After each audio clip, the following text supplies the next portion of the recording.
It's important for us to realize that when we walk in faith, we have to be consistent with our confession. So it's imperative that we do not say, articulate, speak that which is going to contradict the word of God or the promise of God. So for instance, if the promise of God is by his stripes you were healed, and you trust in God for the manifestation of a particular healing, then if you speak contrary to what the word says about your physical healing, you will forfeit the manifestation of that healing. So the promise of God's intact. You need to co-labor by your confession.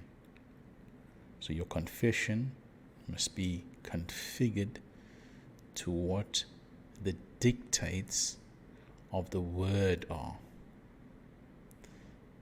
Your confession must be confined within the ambit of the promise of God. So if God says that I'm healed, that's what I'm going to say. In Genesis we see that God said, let there be light. God said, let there be. God said, let there be. God said, let there be. It says, God said, God said, God said, God said. Then it says, God saw everything that he said.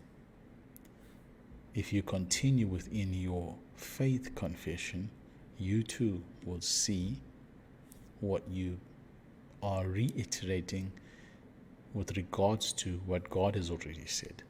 You see, the word of God is already declared. It's already decreed. You are reiterating what the word of God has already said. So it's not something that you conjuring up from your own thoughts, your own imagination, or your own ideologies. You're drawing directly from what the word of God says. And when you begin to speak that word,